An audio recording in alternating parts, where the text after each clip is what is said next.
I'm Alex Villarreal with the VOA Special English Development Report. Today we have the second of two reports explaining how to prepare fish by drying or smoking them. We talked last week about the first steps of cleaning and salting freshly caught fish. The directions can be found on our website, voaspecialenglish.com. To dry fish, you will need either a drying table or a place to hang them. If a table is used, it should have a top made of wire screen or thin pieces of wood with space between each piece. Lay the cleaned and salted fish still wet on the table. Do not let them touch each other.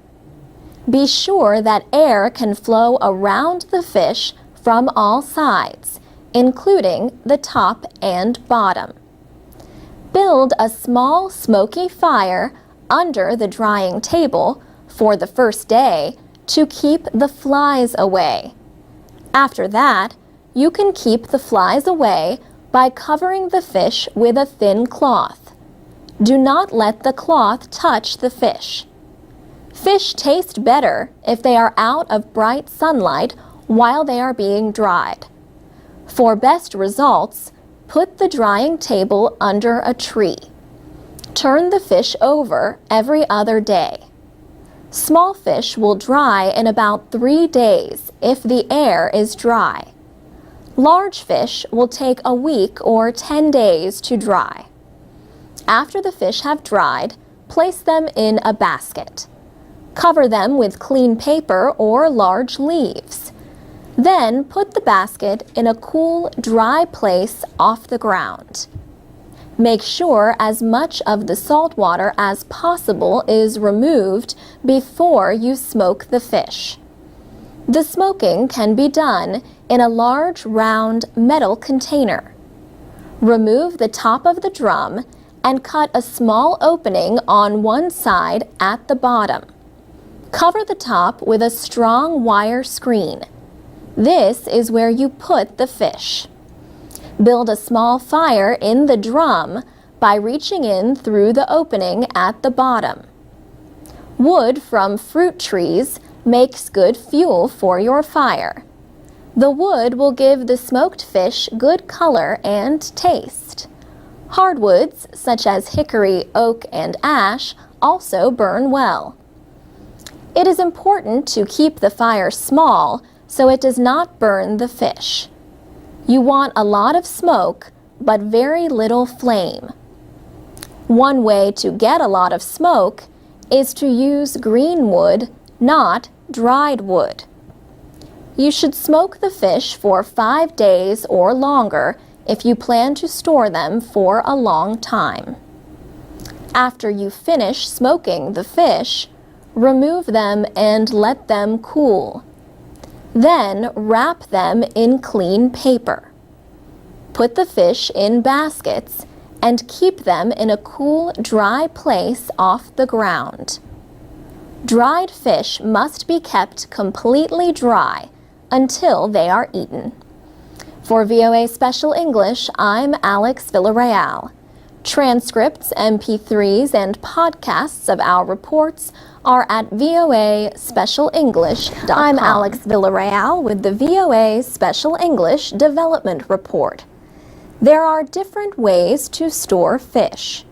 2 ways to keep fish for future use are canning and freezing. 2 other methods are drying and smoking. Today, we have the first of 2 reports describing step-by-step how to prepare dried or smoked fish. Begin with fish that are just out of the water. If the fish are small, leave their heads on. Cut off the heads if the fish are longer than 20 centimeters or weigh more than 115 grams. Now clean the freshly caught fish. Cut off the scales and cut open the stomach. Remove everything inside. Then wash the fish in clean water and rub salt into them. Next, put the fish in a container with a solution of 300 grams of salt and 1 liter of water. This will remove the blood from the meat. Keep the fish in the salt water for about 30 minutes. After that, wash them again in clean water. Next, put the fish in a solution that has more salt in the water. The water should be salty enough so that the fish float to the top. If the fish sink to the bottom of the container, add more salt to the water. Cover the container with a clean piece of wood. Place a heavy stone on the wood to hold it down. Leave the fish there for about 6 hours. After that, remove them from the salt water and place them on a clean surface. Cover the fish with a clean piece of white cloth and let them dry. We are not done yet. We will discuss the next steps in drying fish next week. We will also describe the smoking process. Another method of preparing fish is called dry salting. Wooden boxes or baskets are used for dry salting. After cleaning the fish, put a few of them on the bottom of the box or basket. Cover them with salt, then put more fish on top. Cover them also with salt. Continue putting fish and salt in the container until it is full. Do not use too much salt when using the dry salting method. You should use 1 part salt to 3 parts fish.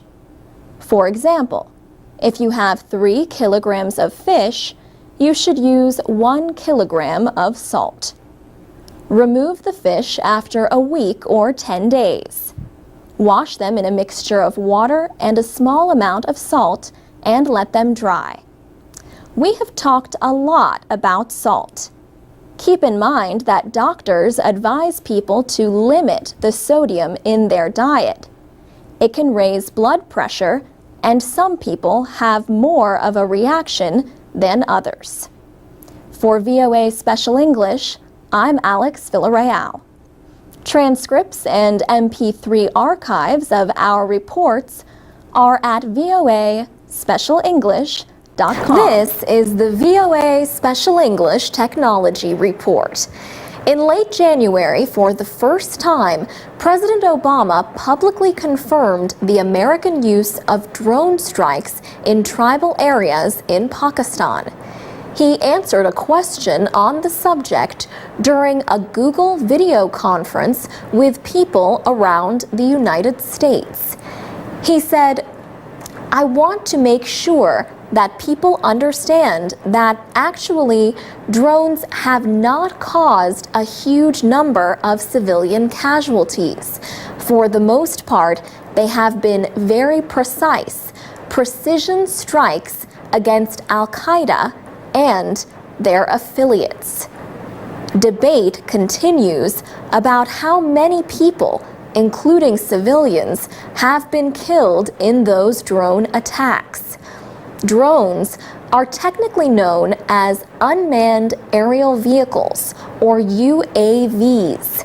These aircraft, however, are not just used for airstrikes, and they are not just used by governments. Drones are useful for aerial photography, including industrial tasks like pipeline inspections. And human rights activists, environmental groups, and journalists are increasingly using drones in their work. Drones can fly above news events to capture images that reporters may not be able to get close to on the ground. Matt Wade is a journalism professor at the University of Nebraska, Lincoln. Students in his drone journalism lab are exploring different uses for drones in news reporting. He says, Drone journalism, as an idea, is less than a year old at this point. The first instance I saw was a labor protest in Poland where a man had a remote-controlled helicopter and he put a camera on it and he flew it up and got just a view of the protests from the air. And you could see police moving into position to kind of block the protest route. A video on YouTube shows images captured by the so-called robocopter. A group of citizen journalists in Moscow used a similar drone camera to record protests during Russian parliamentary elections. And Professor Waite noted a recent environmental case in the United States captured by someone flying his remote-controlled airplane. He spotted a meat-packing plant that was polluting a nearby creek that ran into a nearby river. He had images of a river of blood flowing out of this meatpacking plant, which was against the law. And environmental regulatory authorities were alerted to it. Drone use in the United States is now rare because of federal restrictions on airspace. However, a new law calls for easing those restrictions by 2015. For VOA Special English, I'm Alex Villarreal. I'm Alex Villarreal with the VOA Special English Technology Report. Egypt's government faced international criticism when it blocked internet service to try to suppress the uprising there. But Egyptian activists found other ways to get their message out. Google, Twitter, and a company called Say Now launched a service called Speak to Tweet. They wanted to give Egyptians a way to communicate with the outside world. There are phone numbers for people to call to record a message. An audio file is then posted to Twitter. Anyone can listen to these voice-to-tweet messages at twitter.com/speak-to-tweet. The phone numbers are listed on that page, and people can also call them to hear the tweets. Ujwal Singh and Abdel Karim Mardini launched Say Now as an American-based company in 2005. Thousands of celebrities use the service to connect with their fans. Google purchased Say Now at the end of January, just days before teaming with Twitter to create the new Speak to Tweet service. Most of the calls have come from inside Egypt, and most are in Arabic. Volunteers are translating the messages into English, Spanish, and French at the website Alive in Egypt. People are also showing their support for the protesters through pages on Facebook. Facebook says it has 5 million users in Egypt, including 1 million on mobile devices. Social networks like Facebook, Twitter, and YouTube also played a part in the protests that forced Tunisia's president from office in January. Gillian York is with the Berkman Center for Internet and Society at Harvard University in Massachusetts. She says the use of social media has been different in the movements in Egypt and Tunisia. She says in Tunisia, it was used mostly to spread information about what was happening on the ground. In Egypt, people have been using social media to organize.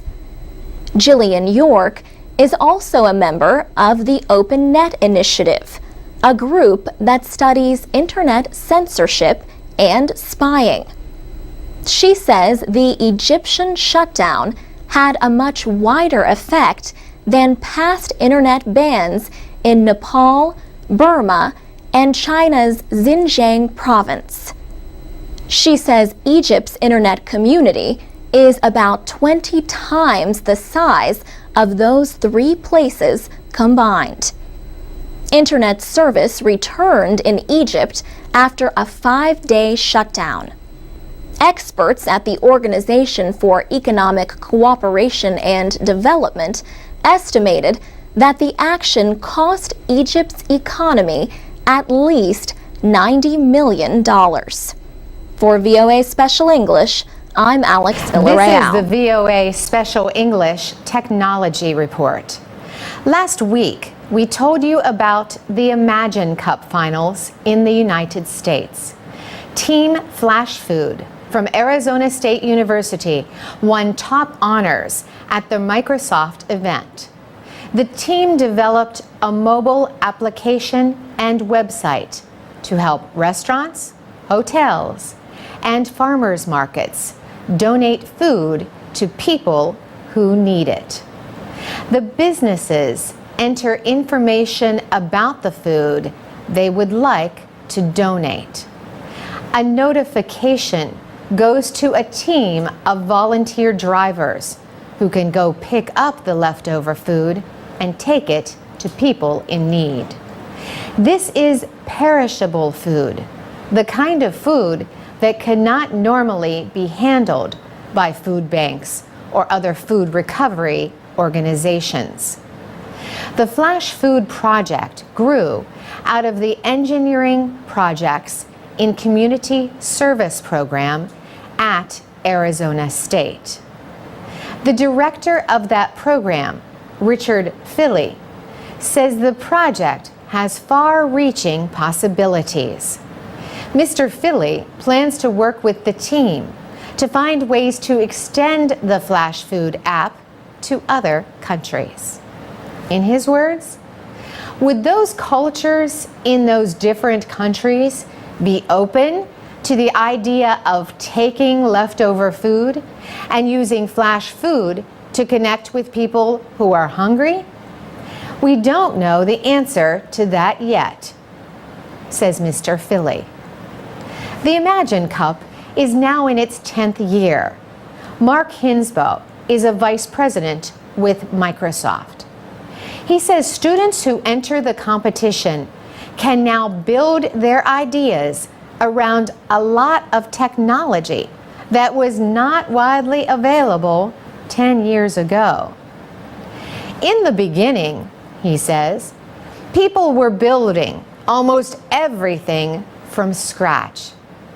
But now, he points to the Flash Food app as a good example of bringing together existing technologies. The students built the app on the assumption that there are smartphones in the hands of most of the people they need to work with. Also, the use of mapping software lets the app give the volunteer drivers turn-by-turn directions to the restaurants with food to donate.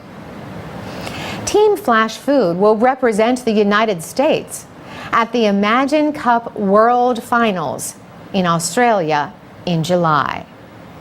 Mark Hinsbo says solving world problems like hunger is a major goal of the competition.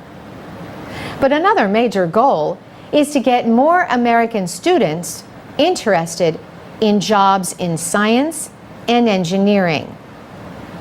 When you look at the pipeline in science, technology, engineering, and math, we come up way short, he says. As a result, he says around 1 million software and tech jobs could go unfilled in the United States over the next 5 years.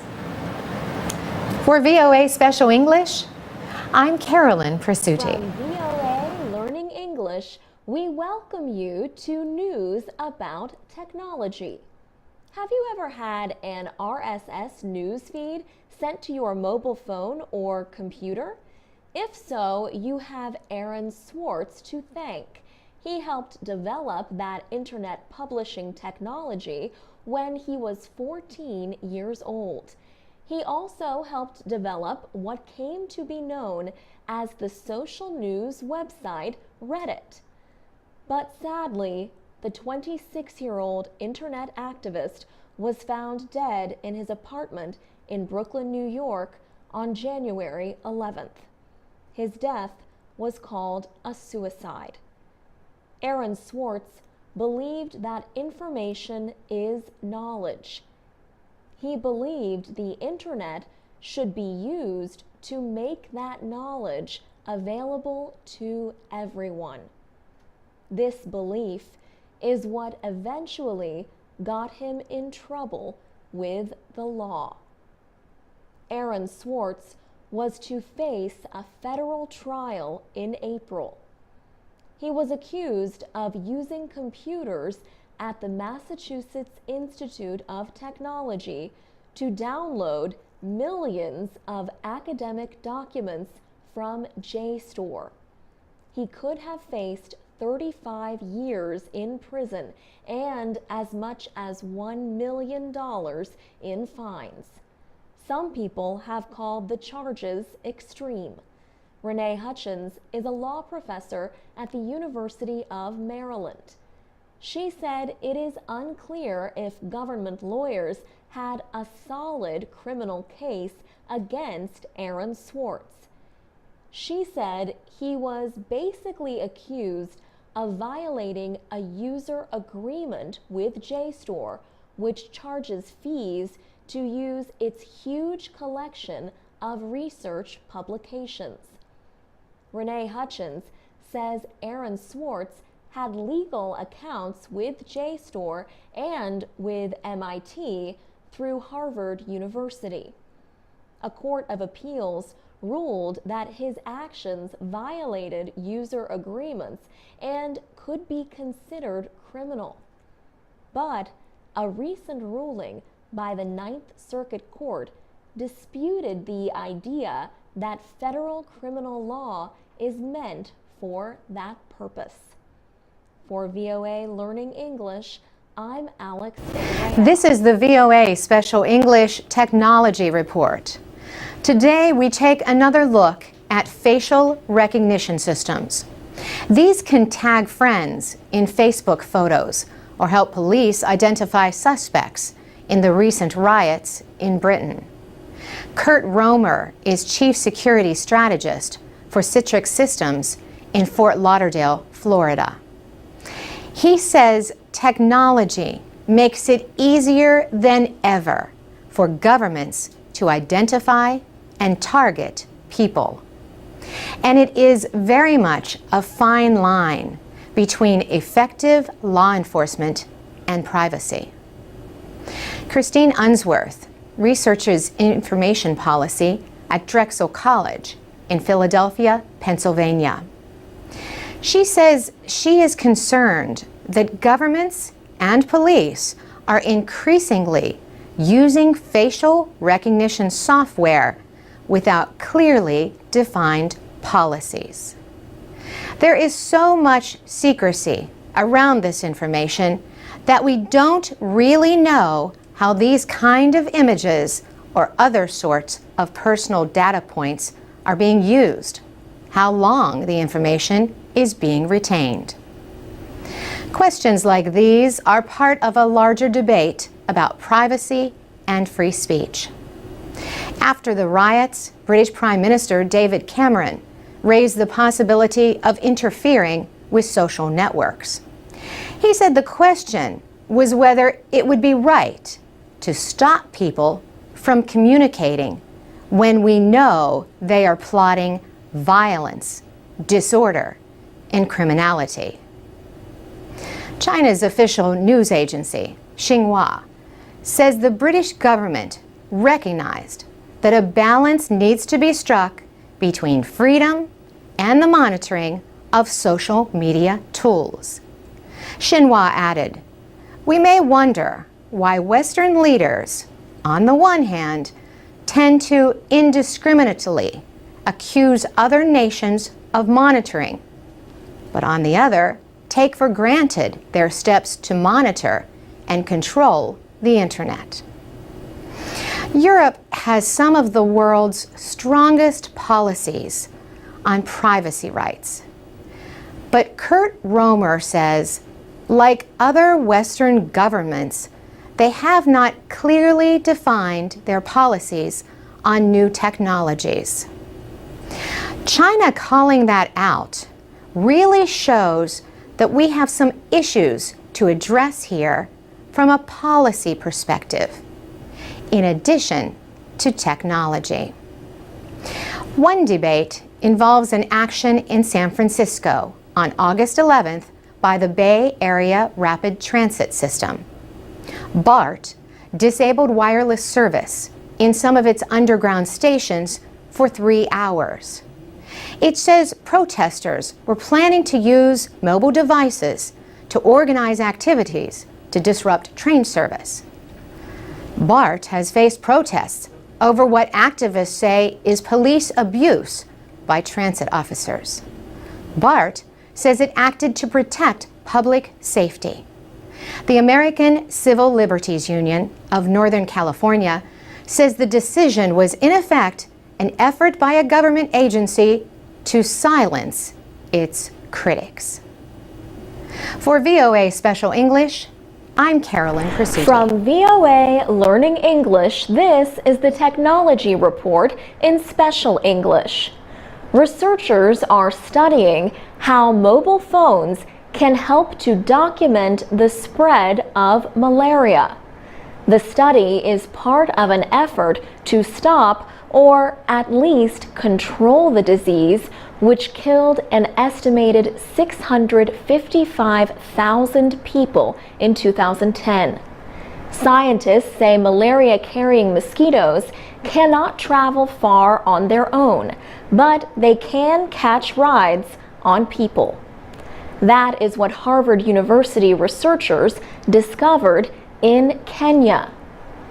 They found that people carry the disease east from Lake Victoria to the capital, Nairobi. How did they discover this? The answer is simple. They followed their phones. Harvard public health researchers studied the mobile phone records of 15 million Kenyans who travel. Researchers estimated the distance and length of each phone user's trip away from home. This information was based on messages to and from the mobile phone carrier's 12,000 transmission towers. The researchers then compared that information to a map showing reports of malaria in different parts of the country. The researchers then estimated each user's probability of being infected in a given area. They also estimated the likelihood that a visitor to that area would become infected. The result was a picture showing malaria transmission paths starting in Lake Victoria. Carolyn Buckey is an assistant professor of epidemiology at Harvard. She says one of the first steps in stopping malaria is to learn how human travel might add to its spread. Carolyn Buckey also says researchers are considering using mobile phone records in other areas to help identify malaria transmission paths. For VOA Learning English, I'm Alex Villarreal. Is a way by covering the fish with a thin cloth. Do not let the cloth touch the fish. Fish taste better if they are out of bright sunlight while they are being dried. For best results, put the drying table under a tree. Turn the fish over every other day. Small fish will dry in about 3 days if the air is dry.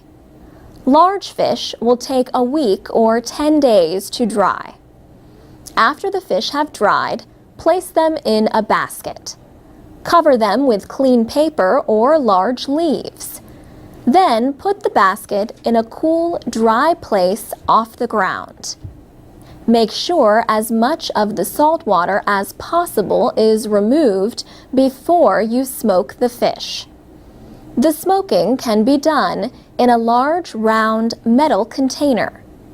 Remove the top of the drum and cut a small opening on one side at the bottom. Cover the top with a strong wire screen. This is where you put the fish. Build a small fire in the drum. I'm Alex Villarreal with the VOA Special English Development Report. Today we have the second of 2 reports explaining how to prepare fish by drying or smoking them. We talked last week about the first steps of cleaning and salting freshly caught fish. The directions can be found on our website, voaspecialenglish.com. To dry fish, you will need either a drying table or a place to hang them. If a table is by reaching in through the opening at the bottom. Wood from fruit trees makes good fuel for your fire. The wood will give the smoked fish good color and taste. Hardwoods, such as hickory, oak, and ash, also burn well. It is important to keep the fire small so it does not burn the fish. You want a lot of smoke, but very little flame. One way to get a lot of smoke is to use green wood, not dried wood. If used, it should have a top made of wire screen or thin pieces of wood with space between each piece. Lay the cleaned and salted fish still wet on the table. Do not let them touch each other. Be sure that air can flow around the fish from all sides, including the top and bottom. Build a small smoky fire under the drying table for the first day to keep the flies away. After that, you can keep the flies